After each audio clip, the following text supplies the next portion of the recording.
வணக்கம் வாசகர்களே. அம்மு இலையால் யூடியூப் சேனலுக்கு உங்களை அன்புடன் வரவேற்கிறோம். இன்னைக்கு நாம கேட்க போற கதை மௌனத்தின் உதிர பூ நீயடா. கதையின் குரலாய் நான் உங்கள் காமாட்சி. இந்த கதை பிடிச்சிருந்தா லைக் பண்ணுங்க, ஷேர் பண்ணுங்க. கதையை பத்தின கருத்துக்களை கமெண்ட் பண்ணுங்க. மறக்காம சேனலை சப்ஸ்கிரைப் பண்ணிடுங்க. வாங்க கதைக்குள்ள போகலாம். உதிரப்பூ 11. கடந்த 3 நாட்களாக தான் 3 உயிர்களும் நிம்மதியாக துயில் கொள்ள தொடங்கியிருக்கிறது அகரத்தில். 2 பிள்ளைகளை பெற்ற காரணத்திற்காகவும் தன் மனைவியின் அன்பிற்காகவும் துக்கங்களை தனக்குள்ளேயே மறைத்து வாழ்ந்து அதற்கு பழகியும் போயிருந்தார் முத்துப்பாண்டி. ஆனால் தன்னுள் இருக்கும் தங்கையின் தேடல் மட்டும் ஓயாமல் அலைந்து கொண்டிருந்தது. இன்றோ இருவரின் பாசமும் ஓரிடத்தில் சங்கமித்திருந்தது. அதுவும் தன் தங்கை தன் தங்கையாகவே இல்லத்தில் இருப்பது மேலும் ஆனந்தத்தை கொடுத்திருந்தது. கோதையிடம் கடந்த கால வாழ்க்கையை பற்றியும் அவர் தங்கியிருந்த இடத்தை பற்றியும் ஒரு வார்த்தை கேட்கவில்லை முத்துப்பாண்டி. காரணம் ஆருயிர் மருமகன் அருளுதிரன்தான். தன் தாயிடம் கடந்த காலத்தை பற்றி எதுவும் விசாரிக்க வேண்டாம் என்று மாமனாருக்கு அன்பு கட்டளையிட அவரும் இனி அது எதற்கு எனக்கு என்பது போல் கடந்து விட்டார். இந்த 3 நாட்களாக தங்கையோடு கடந்த 30 வருடங்களை இனிமையாக நிறைவு செய்து கொண்டிருக்கிறார் முத்துப்பாண்டி. கணவனின் எண்ணம் அறிந்த சீதா தன் நாத்தனாரை மகளாக நினைத்து கொஞ்சிக் கொண்டிருக்கிறார் அனுதினமும் வயதை மறந்து. அண்ணி என்ற ஸ்தானத்தை விட தோழி என்ற ஸ்தானமே சீதா கொடுத்திருந்தார் கோதைக்கு. கூடு விட்டு சென்ற குருவி தன் இருப்பிடத்திற்கு வந்ததை போன்று உணரத் தொடங்கி இருந்தார் கோதை. தன்னுடைய முட்டாள்தனமான முடிவால் இத்தனை காலம் இழந்த அன்பை இனி ஒரு நிமிடம் கூட இழக்கக்கூடாது என்பதை நன்கு உணர்ந்து விட்டார் இந்த 3 நாட்களில். தன் மகன், அண்ணன், அண்ணி, மருமகள்கள் இவர்களின் அன்பிற்கு எந்த குறையும் சொல்ல முடியாத அளவிற்கு கதிரின் அன்பு இருந்தது கோதைக்கு. எதனால் இந்த அன்பு என்று அவரும் பலமுறை யோசித்திருக்கிறார். விடைதான் கதிரிடமிருந்து கிடைக்கவில்லை. கதிரின் உதவியால் குழந்தைக்கு நல்லபடியாக ஆபரேஷன் முடிந்திருக்க ஆசிரமத்தில் பேசி வேறு ஒருவரை துணைக்கு ஏற்பாடு செய்திருந்தார். இவ்விஷயத்தில் அருள் தலையீட்டை முற்றிலும் தடுத்திருந்தான் கதிர். இதற்காக அருள் அவனிடம் சண்டையிட கதிர் துணை கேட்டு நின்றது கோதையிடம். அவரும் இவை அனைத்தையும் கதிர் செய்வதே சரி என்று விட அருள் அமைதியாக ஒதுங்கிக் கொண்டான். மகனுக்கு மகவு வரப்போகிற இனிமையான தருணத்தில் மகனை கொஞ்ச தயக்கமாக இருந்தது கோதைக்கு. அதை அருள் உணர்ந்து கொண்டானோ என்னவோ, தினமும் தன் அன்னை மடியில்தான் துயில் கொள்கிறான். கண்ணும் கருத்துமாக கவனிக்க வேண்டிய மனைவி ஒரு புறம், தன்னை ஆருயிராக கவனிக்கும் தாய் ஒரு புறம் இருக்க, இத்தனை நாள் அமைய வேண்டும் என்று நினைத்திருந்த அழகான வாழ்க்கை அமைந்து விட்டது அருளுக்கு. ஆனாலும் ஏனோ மனதில் இருக்கும் நெருடல் வெண்ணிலாபுரம் போக சொல்லி மன்றாட, தான் ஒன்றும் ஒதுக்கி வைக்கவில்லையே என்று தன் மனதுடன் வாக்குவாதத்திலும் ஈடுபட்டு கொண்டிருக்கிறான். கோதையின் வரவு வெண்ணிலாவிற்கு மகிழ்ச்சிதான். அவரும் இத்தனை வருடங்களாக வேண்டாத தெய்வம் இல்லை. இன்று அதற்கான பலன் கிடைத்தும் மகிழ்ச்சி இல்லை மனதில். கடந்த 3 நாட்களில் எவ்வளவோ முறை கோதையை சந்திக்க முயற்சித்திருக்கிறார். ஒவ்வொரு தடவையும் நிராகரித்துக் கொண்டிருக்கிறார் கோதை. பரமசிவத்தின் நிலையோ மிகவும் மோசம். தன் மனைவி உயிரோடு இருக்கிறாள் என்பதை உணர்ந்த நொடி முதல் அவள் புறம் நின்ற மனதை அடக்க வழி அறியாது தவித்துக் கொண்டிருக்க, இன்று கண்முன்னால் இருந்தும் பேச துணிவில்லாமல் வீட்டுக்குள்ளேயே அடைந்து கிடக்கிறார். ஒவ்வொருவரும் ஒவ்வொரு மனநிலையில் இருக்க, இளமையிலோ கதிரிடம் இன்றாவது மன்னிப்பு கேட்க வேண்டும் என்ற முடிவோடு காத்து கொண்டிருந்தாள் அவனின் வருகைக்காக. கடை வேலைகளை முடித்தவன் கோதையை பார்த்துவிட்டு வீட்டிற்கு வர, கதிரு, நேத்து துரைசாமி அண்ணன் போன் பண்ணிருந்தாரு, உன்னை வீட்டுக்கு வர சொன்னாரு, அது மட்டும் கொஞ்சம் என்னன்னு பாருப்பா என்ற வெண்ணிலாவின் பேச்சிற்கு தலையசைத்த கதிர், ஆமா, அப்பத்தாக்கு உடம்பு சரியில்லை போல, காலையில வேலைக்கு வரலையே, என்னன்னு பாத்தீங்களா? கோதை அம்மா சொல்லிதான் எனக்கே தெரியும், ஒரு எட்டு என்னன்னு பாத்துட்டு வாங்க, அப்படியே சாப்பாடு எடுத்துட்டு போங்க என்றான். நான் மதியமே போய் பாத்துட்டு வந்துட்டேன் கதிரு, அவங்களுக்கு தான் கஞ்சி காய்ச்சி வச்சிருக்கேன், நான் எடுத்துட்டு போறேன், நீ துரைசாமி அண்ணன் கிட்ட மட்டும் பேசிடு. தன் அறைக்குள் வந்தவன் வழக்கமான பணிகளை செய்ய தொடங்க, அவன் அருகில் வந்த இளமையில், ம்ம். என்ன, உங்க கடமையெல்லாம் முடிஞ்சுதா? நான் இப்ப பேசலாமா? என்றவளை முறைத்து பார்த்தவன், என்ன நக்கலா? நீ நினைக்கிற நேரமெல்லாம் என்னால பேச முடியாது. இன்னைக்கு எனக்கு வேலை இருக்கு. சாப்பிட்டு தூங்கு போ என்றான் கட்டளையிடும் தோரணையில். ரொம்ப பண்ணாதீங்க. அதான் இப்ப அத்தை அப்பா வீட்டுக்கு வந்துட்டாங்களே. அப்புறம் என்ன? அதுவும் இல்லாம மாமா வேற அத்தை கிட்ட பேசிட்டாங்க. இன்னுமா உங்களுக்கு வேலை இருக்கு? இல்ல என்கிட்ட பேசக்கூடாதுன்னு சாக்கு சொல்லிட்டு இருக்கீங்களா? எனக் கேட்கும் மனைவியை அமைதியாக பார்த்தவன், கடைசியா சொன்னதுதான் சரி. உன்கூட பேச விருப்பமில்ல. போதுமா?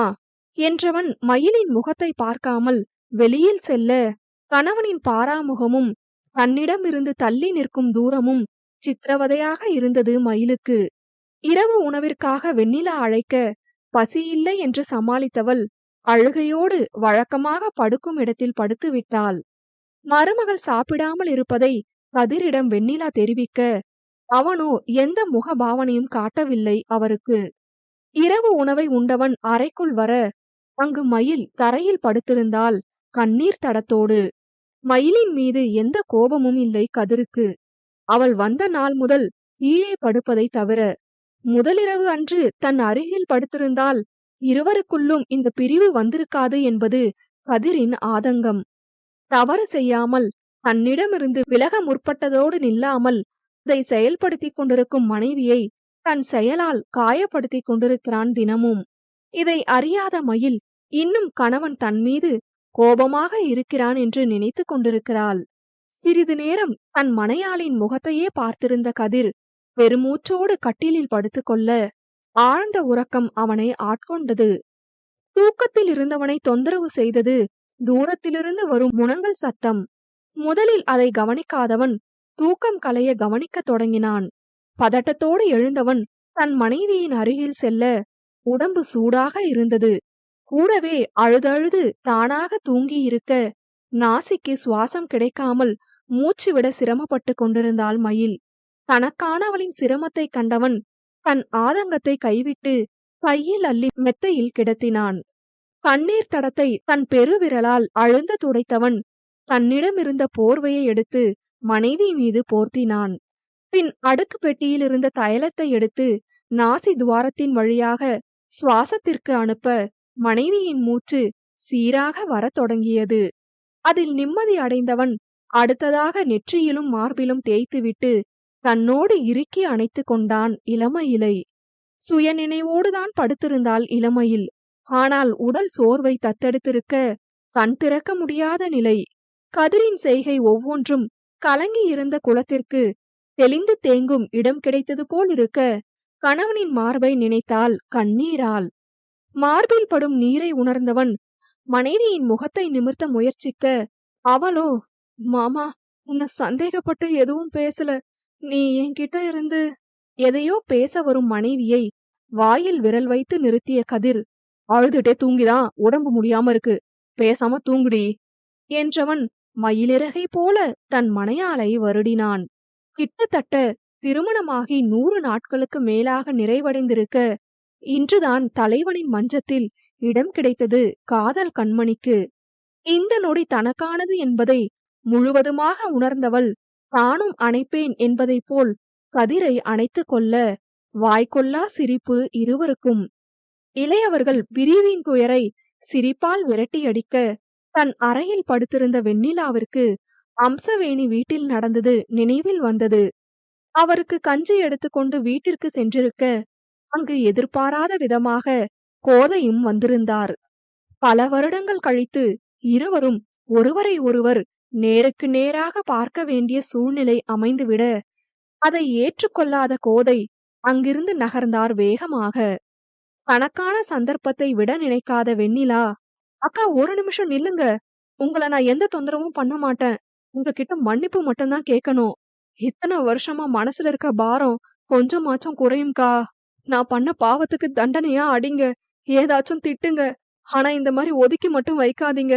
என்னோட சூழ்நிலைய சொல்ல ஒரே ஒரு சந்தர்ப்பம் கொடுங்கக்கா என்று வெண்ணிலா அழுகையோடு கைகூப்பி வேண்டினார். அவரை நிதானமாக திரும்பி பார்த்த கோதை, என்கிட்ட மன்னிப்பு கேட்க வேண்டிய அவசியம் உனக்கு இல்ல.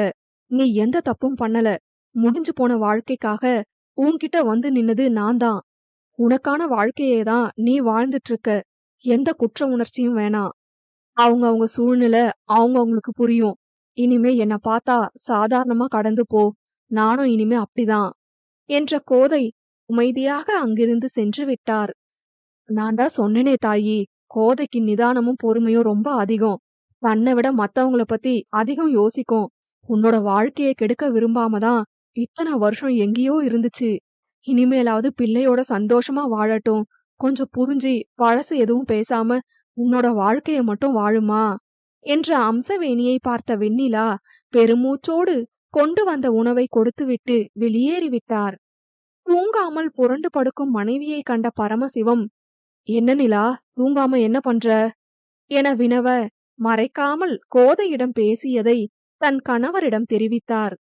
அவரோ, "தப்பு நீங்க 2 பேரும் பண்ணல. பண்ணதெல்லாம் நான் தான். தண்டனை மட்டும் உங்க 2 பேருக்கும். முடிஞ்ச அளவுக்கு கோதைய சங்கடப்படுத்தாம இருக்கலாம்" என்றவர் எதுவும் பேசாமல் திரும்பி படுத்துக்கொள்ள தூங்க முயற்சிக்கத் தொடங்கினார் வெண்ணிலா. "மாமா, இன்னுமா இந்த பழக்கத்தை விடாம இருக்கீங்க? ஓவரா இல்ல? இப்பதான் அத்தை உங்க கூடவே இருக்காங்கல்ல. என்னவா ஐயாக்கு?" காலையில் எழுந்ததும் வழக்கமாக தன் தாய் தனக்காக சேமித்து வைத்திருந்த பொருட்களை பார்த்து கண் விழிப்பதுதான் அருளின் முதல் கடமை. கோதை வந்த பின்பும் அந்த பழக்கத்தை விட முடியாமல் தொடர்ந்து கொண்டிருக்க அதைக் கண்ட இளங்குயில் கேட்டுவிட்டாள்.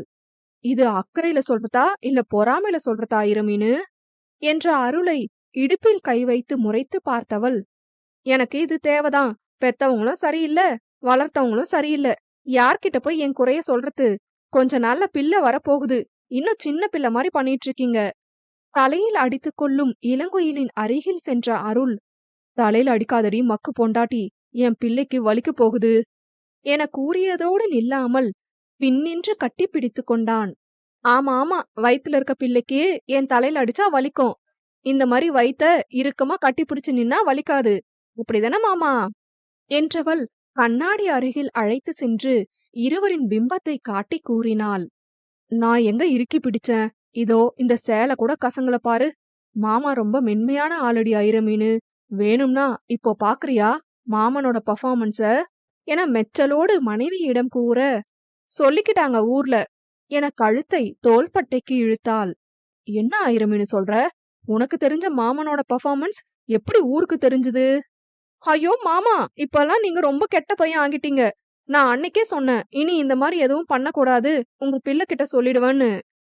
"நான் என்னடி பண்ணேன்? என் பிள்ளை உள்ள தனியா இருக்கு. எங்க பயப்பட போகுதோன்னு கூட ஒரு ஆள் சேர்க்க ட்ரை பண்றேன். இது தப்பா?" என்ற அருளின் வாயை பொத்திய இளங்குயில், "மாமா, என்ன பேச்சு இதெல்லாம் காலையிலேயே? ரொம்ப சேட்டை பண்றீங்க. உங்க கூட பேசிட்டு நின்னா இன்னைக்கு பொழப்பு கெட்டுடும்.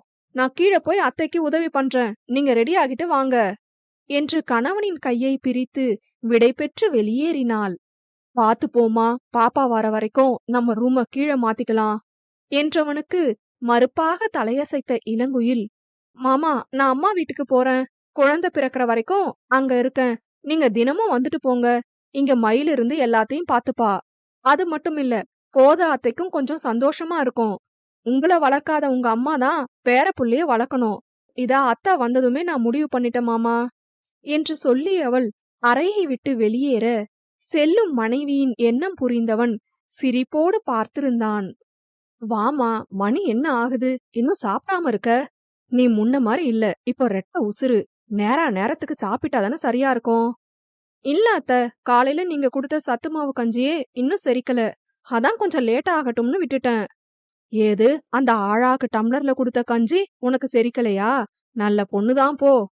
மாமியாருக்கு அசட்டு சிரிப்பை பதிலாக தந்தவள், "அத்த, நான் அம்மா வீட்டுக்கு கிளம்புறேன். பாப்பா வர வரைக்கும் அங்கேயே இருக்கட்டுமா?" என கேட்கும் இளங்குயிலை பதட்டத்தோடு பார்த்தார் வெண்ணிலா. "என்னம்மா, என்ன திடீர்னு? இங்க ஏதாச்சும் பிரச்சனையா உனக்கு? நான் ஏதாச்சும் கஷ்டப்படுத்திட்டனா?" என்ற மாமியாரின் கைப்பிடித்து அமைதிப்படுத்தியவள், "அதெல்லாம் ஒண்ணும் இல்ல அத்த. அங்க இருந்தா கோத அத்தைக்கு கொஞ்சம் சந்தோஷமா இருக்கும். அதுவும் இல்லாம அம்மா டாக்டர் தானே, எனக்கும் பயம் இல்லாம இருக்கும்" என்ற வார்த்தையில் சமாதானம் அடையாத வெண்ணிலா எதையோ கூற வர, "இருங்க அத்த, இதுல இன்னொன்னு இருக்கு. நானும் பாத்துட்டு தான் இருக்கேன். நீங்க மாமாவ கண்டாலே அமைதியா ஒதுங்கி நிக்கிறீங்க. முன்னாடி அவர்தான் அப்படி நடந்துப்பாரு. இப்ப நீங்க" என்ன வச்சு மாமாக்கான வேலைய செய்ய சொல்றீங்க? நான் இங்க இல்லாம இருந்தா, அம்மாவும் மகனும் பார்த்து தானே ஆகணும். என் வளைகாப்பு வரைக்கும் 2 பேருக்கும் டைம் தரேன். வரும்போது 2 பேரும் ஒத்துமையா வாங்க. என்ற மருமகளை அழுகை பொங்க பார்த்தார் வெண்ணிலா. குணத்துல உங்க குடும்பத்த அடிச்சுக்க ஆள் இல்ல. ஒவ்வொருத்தரும் இப்படி நிதானமா வாழ்க்கைய யோசிக்கிறீங்களே, இந்த நிதானம் எனக்கு இல்லாம போச்சு. அத்த, இப்ப எதுக்கு நடந்து முடிஞ்சத பத்தி பேசுறீங்க? இனிமே அதெல்லாம் அவசியம் இல்லாதது. பிரிஞ்சு போன கோத அத்தையே பழச மறந்துட்டு வாழத் தொடங்கிட்டாங்க. நீங்களும் மாறுங்க. வருந்திய மாமியாரை சமாதானப்படுத்திவிட்டு வெளியில் வந்த இளங்குயிலுக்கு திடுக்கிட்டது. அடுமனையை பார்த்து கொண்டு நிற்கும் அருளை கண்டதும் மனைவியிடம் புருவம் உயர்த்தி, என்ன இது என்பது போல் கேள்வி எழுப்ப, என்ன மாமா பண்றது? கடவுள் எனக்கு 2 அத்தைய குடுத்துட்டாரு. 2 பேரையும் நல்லா பாத்துக்கணும்ல. அதுவும் இல்லாம என் புருஷனுக்கு 2 அத்தையும் 2 கண்ணு. புருஷன் மனசு கோணாம நடந்துக்க வேண்டிய பொறுப்பு பொண்டாட்டிக்கு இருக்கே. நான் என்ன அருள் உதிரனா? கண்ணு கலங்குனாலும் காட்டாம இருக்க? என்ற இளங்குயில், என்ன மயிலு கூப்பிட்டியா? இதோ வந்துட்டேன். உண்மையாகவே மயில் கூப்பிட்டது போல் அங்கிருந்து ஓட்டம் பிடித்தாள். ரூமுக்கு வாடி பொண்டாட்டி, கச்சேரி இருக்கு என்று அவளுக்கு மட்டும் கேட்கும்படி சிரிப்போடு கூறினான் அருள். அதெல்லாம் என் மாமனை எப்படி சரி பண்ணணும்னு எனக்கு தெரியும். இப்ப நீங்க சாப்பிட்டுட்டு தோப்புக்கு போங்க என்றவளின் உருவம் மயிலின் அறைக்கு செல்வது போல் நடந்து தன் அறைக்குள் மறைந்தது. இளங்குயில் தலை மறைந்ததும் எட்டி அடுப்பறையை பார்த்தான் அருள். இதுவரை மகன் மருமகள் சம்பாஷணைகளை சிரிப்போடு கேட்டுக்கொண்டிருந்தவர் மகன் பார்ப்பதை அறிந்து பார்க்காதது போல் வேலையை கவனித்துக் கொண்டிருந்தார். அவனும் கவனிக்காதது போல் உணவு மேஜையில் அமர வெண்ணிலா தயக்கத்தோடு நின்று கொண்டிருந்தார். சீக்கிரமாக வேலைக்கு வரும் அம்சவேணி பாட்டிக்கு உடல்நிலை சரியில்லாததால் வராமல் போக தான் எப்படி உணவு பரிமாறுவது என்ற யோசனையில் ஆழ்ந்திருந்தார். தாயின் தவிப்பை உணர்ந்தவன் நேராக அடுப்பறைக்கு சென்று சுட்டு வைத்திருந்த 3 தோசையை எடுத்து வந்து உண்ண ஆரம்பித்தான். அருள் உள்ளே வந்தது முதல் சாப்பிட்டு கிளம்பும் வரை கல் சிலையாக நின்றிருந்தார் வெண்ணிலா. ஒரு ஜோடி கண் விழித்து காலை உணவிற்கு கீழே ஆஜராகிவிட, மற்றொரு ஜோடி இரவெல்லாம் தூங்காமல் இருந்ததால் தாமதமாக எழுந்தும் இமை பிரிக்காமல் முதலில் கைப்பிரித்து யார் எழுவது என்ற போட்டியோடு படுத்திருந்தனர் அமைதியாக. இன்னும் எவ்வளவு நேரம்தான் தூங்குற மாதிரி நடிக்க போறீங்க மயில்? என்ற கதிரின் கண்கள் திறக்காமலே இருக்க, கணவனின் வார்த்தையில் ஒரு கண்ணை மட்டும் திறந்தவள், அதுவா அருந்தவாள குரங்கு, என் புருஷன்தான் என்ன விடாம கட்டி பிடிச்சிட்டு இருக்காரு. அவரை விட சொல்லு, நான் எந்திரிக்கிறேன் என்றதும் கதிர் அவளை விட்டு நகர, அடுத்த நொடி போர்வைக்குள் போர்வையாக மாறியிருந்தாள் கணவனின் தேகத்தில். என்ன மயில், அதான் உங்க புருஷர் விட்டுட்டாரே, எந்திரிங்க என்றதற்கு, புருஷரோட பொண்டாட்டி விடலையே புருஷ் என்ற மயில் இன்னும் கதிரிடம் ஒட்டிக்கொள்ள, அதற்கு மேல் கதிரின் காதல் மனம் தாங்குமா என்ன? மனைவியை தன்னுடைய ஆடையாக மாற்றியவன் அவள் உடையை களைந்து ஆளத் தொடங்கினான். அருள் இளங்குயில் இருவரைப் போல திருமணத்திற்கு முன்னான காதல் நேரம் கசந்தது இல்லை இவர்களுக்கு. நாள் தவறாமல் தன் காதலியை பார்க்க வந்து விடுவான் கதிர். அவளும் அவனுக்காக காத்திருந்தாலும் ஏனோ காதலை காட்டாமல் வம்பிழுக்கவே செய்வாள். இருவருக்குள்ளும் சுமூகமான காதல் இருக்க, ஏனோ திருமணம் மட்டுமே சுகமில்லாமல் இருந்தது. பல நாட்கள் கழித்து இன்று இருவருக்குள்ளும் மறைந்திருந்த அன்பு லேசாக எட்டி பார்க்க, உடலோடு உடலாக காதலை பரிமாறிக் கொண்டிருக்கிறார்கள். மனைவி மீது கொண்டுள்ள காதல் மொத்தத்தையும் காலை பொழுதில் காட்டியவன் சோர்வாக திரும்பி படுத்தான். மனையாளுக்கும் அதே நிலை இருந்தாலும் பிரிய மட்டும் மனம் வரவில்லை. மீண்டும் அவனிடமே சரணடைய, என்ன மயில், ஒரு முடிவோட தான் இருக்கீங்க போல? ஒரு முடிவோட இல்ல, ஒரே பிரசவத்துல 2 பிள்ளை பெத்துக்கிற முடிவோட என்று கூட முடித்திருக்க மாட்டாள். அள்ளி அணைத்துக் கொண்டான் மாலை வேளை வரை. இன்னும் சற்று நேரம் இருந்துவிட்டால் போதும், இரவு வந்துவிடும் என்பதை அவர்களின் அறை இருளை கொண்டு வந்து உணர்த்த இருவரும் அப்போதுதான் விலகினார்கள். மாமா, நான் எங்க அம்மா வீட்டுக்கு போறேன். நான் இங்க இல்லன்னு நேரத்துக்கு வீட்டுக்கு வராம இருக்கக்கூடாது. கதிர் கூட சண்டை போட்டு சாப்பிடாம இருக்கக்கூடாது. நான் எங்க இருந்தாலும் இங்க என்ன நடக்குதுன்னு மயிலுகிட்ட கேட்டுட்டே இருப்பேன். வேலை வேலைன்னு அலையாம கொஞ்சம் வீட்ல இருக்கிறவங்க மனசையும் புரிஞ்சுக்க பாருங்க. 2 தெரு தள்ளி இருக்கும் வீட்டிற்கு போவதற்காக தன் மனைவி செய்யும் அலப்பறைகளை அமைதியாக கேட்டுக்கொண்டிருந்தவன் அவள் முடித்த கடைசி வாக்கியத்தில் முறைத்து பார்த்தான். கணவனின் முறைப்பை கண்டு நாக்கை கடித்துக் கொண்டவள் அருளின் சட்டை பட்டனை திருகிக் கொண்டு, அது இல்ல மாமா, நான் அம்மா வீட்ல இருக்குன்னு நீங்க பாட்டுக்கு இங்க இருந்துட போறீங்க. உங்கள பார்க்காம ஒரு நாள் கூட உங்க பொண்டாட்டியால இருக்க முடியாது. அதுவும் உங்க பிள்ளை ரொம்ப சேட்டை பண்ணும் மாமா உங்கள கேட்டு. என் புருஷன பிரிஞ்சிருக்க வருத்தத்துல இந்த நாக்கு இருக்குல்ல மாமா நாக்கு, அது கண்டமேனிக்கு உளறுது. நான் ஒண்ணும் வீட்ல இருக்க வெண்ணிலா அத்தைய பத்தி யோசிங்கன்னு சொல்ல வரல. உங்களுக்கு தான் எல்லாமே தெரியுமே. ஒருத்தர் சொல்லி கேக்குற அளவுக்கு என் புருஷன் மக்கு இல்ல. நீங்களும் ரொம்ப மாறிட்டீங்க மாமா. இப்பல்லாம் பார்வ அடிக்கடி அம்மா பக்கம் போகுது. பொண்டாட்டி மேல இருக்கவே மாட்டுது. அதனாலதான் பயத்துல அப்படி சொன்ன மாமா. அவனிடம் மாட்டிக்கொள்ளாமல் சமாளிப்பதாக நினைத்து மறைமுகமாக அவனின் மாற்றங்களை கூறிவிட்டாள். அருளும் அமைதியாக கேட்டுக்கொண்டிருந்தானே தவிர மறுமொழி கூறவில்லை. என்ன மாமா நீங்க? நான் இவ்ளோ சொல்லியும் ஒரு வார்த்தை கூட பேச மாட்டீங்க. என் மேல கோபமா? நான் வேணா இதோ இந்த கன்னத்துல ஒரு முத்தம் கொடுக்கவா? மாமா, நானே புள்ள தாச்சு புள்ள. ரெட்ட உசுருன்னு அத்தை அடிக்கடி சொல்லுவாங்க தெரியுமா? இந்த மாதிரி நேரத்துல பொண்டாட்டி மனச குளு குளுன்னு வச்சுக்கணுமா மாமா? நீங்க என்னடான்னா பதிலே சொல்லாம கஷ்டப்படுத்துறீங்க. அப்போதும் அவனிடம் எந்த மாற்றமும் இல்லை. சரியான கல்லு. பாக்குறத பாரு. கண்ணாலே பஸ்பமாக்கிடும் போல. ஐயோ மாமா கோவமா இருக்கான்னு கூட தெரியலையே. மனதோடு தன் கணவனை பற்றி யோசித்துக் கொண்டிருந்த இளங்குயில் கையில் ஏதோ விழ நினைவு திரும்பி கையை பார்த்தாள். பேச ஆரம்பிக்கும் போது திருக ஆரம்பித்த சட்டை பட்டன் அவள் கையில் படாத பாடுபட்டு தன் உயிரை மாய்த்திருந்தது சட்டையிலிருந்து பிரிந்து. அதைக் கண்டு அசடு வழிந்தவள், மாமா, பழைய சட்டையா இது? இனிமே இந்த சட்டைய போடாதீங்க. செய்யும் அனைத்தையும் செய்துவிட்டு திரு திருவென முழித்து சமாளிக்கும் மனைவியின் அதீத நடிப்பில் கட்டுப்படுத்தி வைத்திருந்த சிரிப்பை சிதறவிட்டான் அருளுதிரன். ஐரமீனு, இது உனக்கே ஓவரா தெரியல? இந்தா இருக்கு மாமா வீடு. அதுவும் 1 மாசம்தான் அங்க இருக்க போற. அதுக்கு இவ்ளோ அலப்பறையா? உன்னால ஒரு சட்டை வேஸ்டா போச்சுடி. மாமா, நம்ம ஊர்ல சட்டை வேஸ்டா போனா 4 முத்தம் தருவாங்களாம் இந்த மாதிரி என்றவள் முத்தமிடத் தொடங்கினாள் தனக்கானவனின் பால் கன்னத்தில். இளங்குயில் தனக்கு தேவையான ஆடைகளை எடுத்துக்கொண்டு தாய் வீட்டிற்கு வந்துவிட்டாள். விவரம் அறிந்த கோதை முதலில் தயங்கினார். அவரையும் அன்பான வார்த்தையில் சமாதானப்படுத்திய மருமகள் தாய்மைக்கான நாளை தாய் வீட்டில் அழகாக கடக்க துவங்கினாள். அன்றிலிருந்து கோதையின் விடியல் இளங்குயிலின் மகவிடமிருந்துதான் தொடங்கும். தாயும் மனைவியும் ஒரே வீட்டில் இருக்க அருளுக்கு இரவு உறங்கும் இடம் மட்டுமே அவன் வீடானது. மற்றபடி அனுதினமும் இருவரிடமும் செலவழிக்கத் தொடங்கினான். கதிரோ முதலில் காலை மாலை என 2 வேளை மட்டுமே வந்து சென்றான். பேச்சுக்களுக்கிடையே அருள் தினமும் இங்குதான் இருக்கிறான் என்பதை தெரிந்து கொண்டு அண்ணனுக்கு போட்டியாக அவனும் மாமனார் இல்லத்தில் தஞ்சம் புக வேறு வழி இல்லாமல் இளமையிலும் தன் தாய் வீட்டிற்கு அடிக்கடி வர ஆரம்பித்து விட்டாள். மகன்களும் மருமகள்களும் கோதைக்காக அந்த வீட்டில் இருந்துவிட வெண்ணிலா பரமசிவம் இருவரும் தனித்து விடப்பட்டனர். முதலில் கோதைக்காக மனதை தேற்றிக் கொண்ட வெண்ணிலா இயல்பாக இருக்க ஆரம்பித்து அதில் முற்றிலும் தோற்று போனார். இதை ஓரளவு மருமகள்கள் இருவரும் புரிந்து கொள்ள முயன்றாலும் மகன்கள் இருவரும் புரியாது இருந்தனர்.